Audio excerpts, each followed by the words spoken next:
স্রষ্টার দেওয়া শ্রেষ্ঠ নিয়ামত আমাদের জীবন।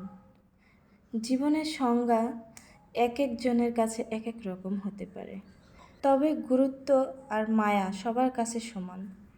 এই গুরুত্ব আর মায়াকে পাশে রেখে আমরা চেষ্টা করি জীবনটাকে নিজেদের মতো যাপন করার। কিন্তু জীবনটা কি শুধুই যাপন করার জন্য? স্রষ্টার শ্রেষ্ঠ নিয়ামত এই জীবন শুধু যাপনেই সীমাবদ্ধ রাখলে চলবে না। যেখানেই থাকি, যেভাবেই থাকি, জীবনটাকে সেখান থেকেই উদযাপনের সর্বোচ্চ চেষ্টা করতে থাকব। যার মৃত্যুর সংবাদ যত বড়, বুঝতে হবে তার জীবন তত কর্মময় ও সফল ছিল। আর এই সফল ও কর্মময় জীবন নিজেকে তৈরি করতে হবে নিজের কাজের মাধ্যমে। যখন কেউ তার মৃত্যুর সংবাদ সমৃদ্ধ করতে চাইবে, তাকে তার জীবনকে সমৃদ্ধ করতে হবে। জীবন সমৃদ্ধ করার অন্যতম উপায় জীবনটাকে উপভোগ করা। ভালো কাজে মানুষ আনন্দ পায়। আমরা যখন ভালো কাজ করব, একদিকে আমাদের জীবন সমৃদ্ধ হবে, সেই সঙ্গে কাজের আনন্দ আমাদের জীবনকে উদযাপন খোরাক জোটাবে।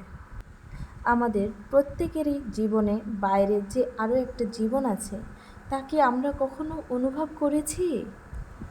আসুন সেটি একটু জানার চেষ্টা করি। আপনার আশেপাশে অনেকেই আছে যাদের দেখে আপনার মনে হবে তার জীবনটা কতই না সুন্দর। মনের অজান্তেই হয়তোবা কিছুটা ঈর্ষায় ডুব দিতে পারেন। মনে হতে পারে, ইস, আমার জীবনটাও যদি ওর মতো সুন্দর হতো।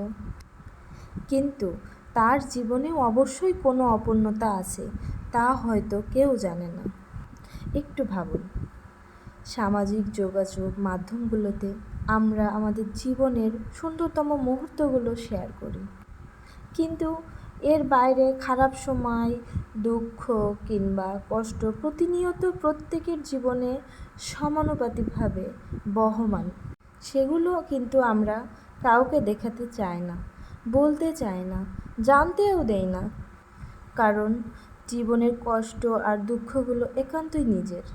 এজন্য প্রয়োজনে জীবনটাকে উপভোগ করা। জীবনে চলার পথে প্রতিনিয়ত বিচিত্রময় অভিজ্ঞতার জন্ম হয়। সামনে আসে বিভিন্ন প্রতিবন্ধকতা, আর সেসব প্রতিবন্ধকতা হাসি মুখে মোকাবেলা করার নামই হচ্ছে জীবন। স্টিফেন হকিংয়ের একটি বিখ্যাত উক্তি আছে। তিনি বলেছেন, জীবন যেমনই কঠিন হোক না কেন, অবশ্যই এমন কিছু আছে যা তুমি করতে পারবে এবং সে কাজে তুমি সফল হবে। রবীন্দ্রনাথ ঠাকুর বলেছেন, শত শত আঘাতের পরেও মুখে হাসি রেখে পথ চলার নামই জীবন। রঙিন ফানুসের মতো আমাদের দেহ দম ফুরালেই যে ঠুস হয়ে যাবে, সেই হুঁশ আমাদের করতে হবে।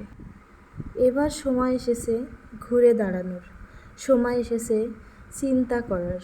আসুন সুন্দর এই জীবনটাকে উপভোগ করি ভালো কাজের মধ্য দিয়ে, আর ঘটিয়ে দেই কোনো শুভকর ঘটনা। এতক্ষণ আমার ভিডিওটি দেখার জন্য আপনাদের অসংখ্য ধন্যবাদ।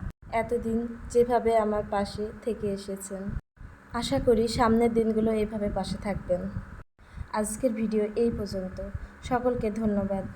সবাই ভালো থাকবেন। আল্লাহ হাফেজ। ভিডিওটি শেয়ার দিতে ভুলবেন না।